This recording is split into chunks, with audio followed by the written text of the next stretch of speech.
നരേന്ദ്രമോദി സർക്കാർ കൂടുതൽ ശക്തമാകുന്നു എന്നതിൻ്റെ സൂചന തന്നെയാണ് ദേശീയ രാഷ്ട്രീയത്തിൽ നിന്ന് ലഭിക്കുന്നത്. 293 അംഗങ്ങൾ ഉണ്ടായിരുന്ന NDAയുടെ അംഗസംഖ്യ ലോക്സഭയിൽ ഇപ്പോൾ 313 ആകാൻ പോവുകയാണ്. 20 MP-മാരാണ് കാക്കോലി ഘോഷ് ദാസ്തിദാറിൻ്റെ നേതൃത്വത്തിൽ തൃണമൂൽ കോൺഗ്രസിൽ നിന്ന് മാറി BJPക്ക് പിന്തുണ നൽകാൻ പോകുന്നത്. അവരായിരിക്കും ഔദ്യോഗിക തൃണമൂൽ പക്ഷം. അതാണ് പ്രധാനപ്പെട്ട കാര്യം.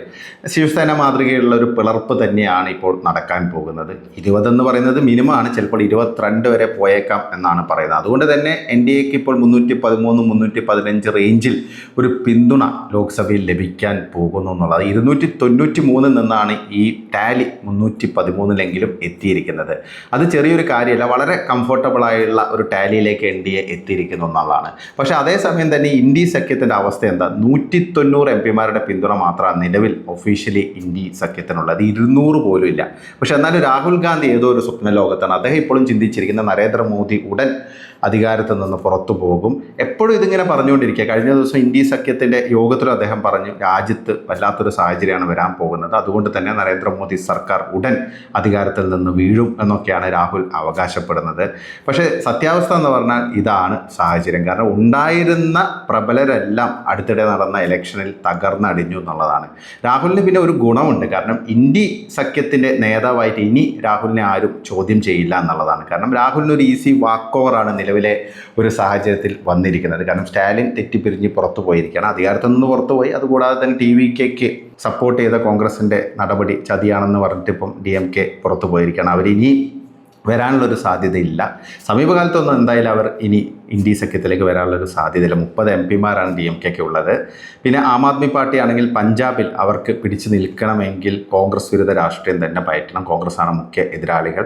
പഞ്ചാബ് കൂടി പോയി കഴിഞ്ഞാൽ കെജ്രിവാളിനെ സംബന്ധിച്ച് പിന്നെ യാതൊരു നിലനിൽപ്പും ഉണ്ടാകില്ല എന്നതാണ് വസ്തുത. അപ്പോൾ ഇതൊക്കെയാണ് സാഹചര്യം. അപ്പോൾ ഇന്ത്യ മുന്നണി തകർന്നുകൊണ്ടിരിക്കുന്നു, തകർന്ന് തരിപ്പണമായിക്കൊണ്ടിരിക്കുന്നു എന്നുള്ളത്. ഇന്നിപ്പോൾ നിലവിൽ ആകെ 6 മുഖ്യമന്ത്രിമാർ മാത്രമാണ് ഈ മുന്നണിയിൽ നിന്നുള്ളത്. അതിൽ 4 പേർ കോൺഗ്രസ് മുഖ്യമന്ത്രിമാരാണ്. പിന്നെ 2 പേർ, ഒന്ന് നാഷണൽ കോൺഫറൻസ് ജമ്മു കാശ്മീർ മുഖ്യമന്ത്രി ഒമർ അബ്ദുള്ള, മറ്റൊന്ന് JMMൻ്റെ ഹേമന്ത് സോറൻ.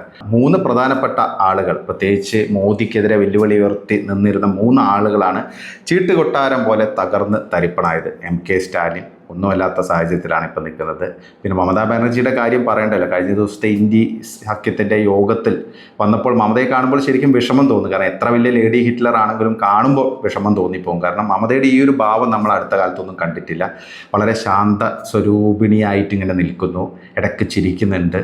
ഒരു നിസ്സഹായ അവസ്ഥ, ടെൻഷൻ, അത് മമതാ ബാനർജിയുടെ മുഖത്ത് കാണാനുണ്ട്. അഗ്രസീവായുള്ളതല്ല, ഒരു പാവം എന്ന് തോന്നുന്ന രീതിയിലുള്ള ഒരു അവസ്ഥ എന്ന് പറഞ്ഞാൽ ദയനീയ അവസ്ഥ, ഗത്യന്തരമില്ലാതെ വന്ന ഒരു സാഹചര്യം.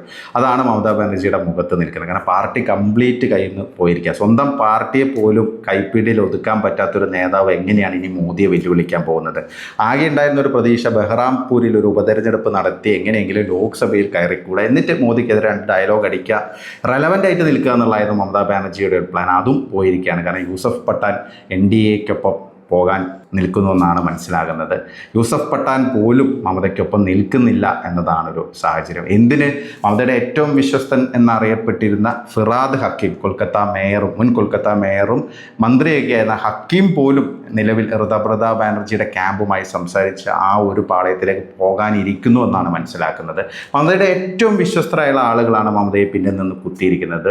ഒന്ന് കാക്കോലി ഘോഷ് ദാസ്തിദാർ, വളരെ സജീവമായി തന്നെ മമതയുടെ ഒരു പ്രധാനപ്പെട്ട ഒരു ലീഡറാണ്. കുറേ വർഷമായിട്ട് മമതയുമായിട്ട് വളരെ ആത്മബന്ധം പുലർത്തുന്ന, ലോക്സഭയിൽ BJPക്കെതിരെ നിരന്തരം ശബ്ദിക്കുന്ന ഒരു ലീഡർ കൂടിയാണ് കാക്കോലി ഘോഷ് ദാസ്തിദാർ.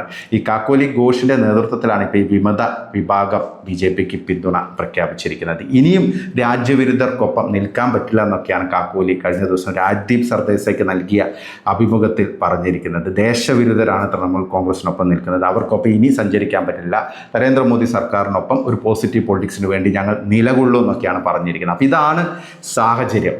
ഇതാണ് തൃണമൂൽ കോൺഗ്രസിൻ്റെ ഒരു അവസ്ഥ. പാർട്ടി കംപ്ലീറ്റ് അവരുടെ കയ്യിൽ നിന്ന് പോയിരിക്കുന്നു എന്നാണ്. അപ്പോൾ മമതയ്ക്ക് ഇനി എന്ത് റെലവൻസ് ആണുള്ളത്? ഈ മമതയെ വെച്ചിട്ട് മോദിയെ എങ്ങനെയാണ് ഈ പറയുന്ന ഇന്ത്യ സഖ്യം വെല്ലുവിളിക്കാൻ പോകുന്നത്? സ്റ്റാലിൻ ആണെങ്കിൽ നമ്മൾ നേരത്തെ പറഞ്ഞ പോലെ തന്നെ പുറത്തുപോയി. ചിലപ്പോൾ NDAയിലേക്ക് സ്റ്റാലിൻ വരാനുള്ളൊരു സാധ്യത തന്നെയുണ്ട്. ബാക്ക്ഡോർ ചർച്ചകളൊക്കെ ആരംഭിച്ചു എന്നാണ് മനസ്സിലാക്കാൻ സാധിക്കുന്നത്. അതുമാത്രമല്ല, ഏറ്റവും ചുരുങ്ങിയത് പ്രശ്നാധിഷ്ഠിതമായിട്ട് പിന്തുണ നൽകുന്ന ഒരു സാഹചര്യത്തിലേക്ക് DMK അധികം വൈകാതെ മാറിയേക്കും എന്നാണ് മനസ്സിലാക്കാൻ സാധിക്കുന്നത്. സാധിക്കുന്നത്. പിന്നെ വിജയെ കണ്ടിട്ടാണ് ഈ ഒരു ചതി DMK-യോട് കോൺഗ്രസ് ചെയ്തത്. 2 മന്ത്രിസ്ഥാനത്തിനും ഒരു രാജ്യസഭാ സീറ്റിനും വേണ്ടി ഒരു ദേശീയ താല്പര്യം, ഒരു മുന്നണിയുടെ ദേശീയ താല്പര്യം തന്നെ കോൺഗ്രസ് അട്ടിമറിച്ചിരിക്കുക. അപ്പോൾ ഇങ്ങനെയുള്ളൊരു പാർട്ടി എങ്ങനെയാണ് ഈ ഇന്ത്യ സഖ്യത്തെ മുന്നോട്ട് കൊണ്ടുപോകുക എന്നതാണ് പ്രധാനപ്പെട്ട ചോദ്യം. ഇത് തന്നെയാണ് സഖ്യകക്ഷികൾ ഉൾപ്പെടെ ചോദിച്ചുകൊണ്ടിരിക്കുന്നത്.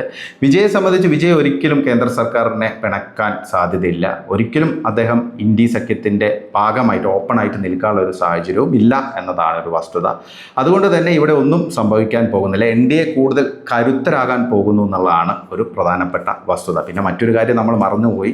പിണറായി വിജയൻ എന്ന് പറയുന്ന മോദി വിരുദ്ധൻ, സോക്കോൾഡ് മോദി വിരുദ്ധൻ, അദ്ദേഹത്തിൻ്റെ അവസ്ഥ പാർട്ടിയിൽ ഇപ്പോൾ എന്താണെന്നുള്ളത് നമുക്കറിയാം. CPM തകർന്നടിഞ്ഞ് ഇന്ത്യയിൽ ഒരു സംസ്ഥാനത്തും അധികാരമില്ലാത്തൊരു സാഹചര്യത്തിലാണ് നിൽക്കുന്നത്. ജോൺ ബ്രിട്ടാസ് അവിടെ പോയി കുറേ ഡയലോഗൊക്കെ അടിക്കുന്നുണ്ട്. വെറുതെ കേരളത്തിലെ മാധ്യമങ്ങൾ ഇങ്ങനെ വലിയ വാർത്തയാക്കി കൊടുക്കുന്നു എന്നല്ലാതെ ഒരു റെലവൻസും CPM-നൊന്നും ഇന്ന് ഇന്ത്യൻ രാഷ്ട്രീയത്തിലില്ല എന്നതാണ് വസ്തുത. പിന്നെ അവിടെ ഈ പറയുന്ന ഇന്ത്യ സഖ്യത്തിൻ്റെ ആ യോഗത്തിൽ പങ്കെടുത്ത ആളുകളെ കുറിച്ചൊന്നും പറയേണ്ട ആവശ്യമില്ല. കുഞ്ഞാലിക്കുട്ടി, മെഹബൂബ മുഫ്തി, അതുകൂടാതെ ഒരു സീറ്റ് പോലും നേടാൻ കേരളത്തിൽ സാധിക്കാത്ത ജോസ് കെ മാണി. അപ്പോൾ ഇവരൊക്കെ എന്ത് ചെയ്യാൻ? ഇവരൊക്കെ നരേന്ദ്രമോദിയെ പോയി വെല്ലുവിളിക്കാൻ പോകുന്നുണ്ടോ? BJP-യും RSS സംവിധാനങ്ങളെയൊക്കെ ഇവർക്ക് എങ്ങനെ വെല്ലുവിളിക്കാൻ സാധിക്കും? സത്യത്തിൽ ഒരു ഉട്ടോപ്യൻ വേൾഡിലൂടെ ഒരു ഉട്ടോപ്യൻ സിസ്റ്റത്തിലൂടെയാണ് ഇപ്പം ഈ ഇന്ത്യ സഖ്യം പോയിക്കൊണ്ടിരിക്കുന്നത്. അവർക്കൊന്നും ചെയ്യാൻ സാധിക്കില്ല സമീപകാലത്തെന്നാണ് നമുക്ക് മനസ്സിലാക്കാൻ സാധിക്കുന്നത്.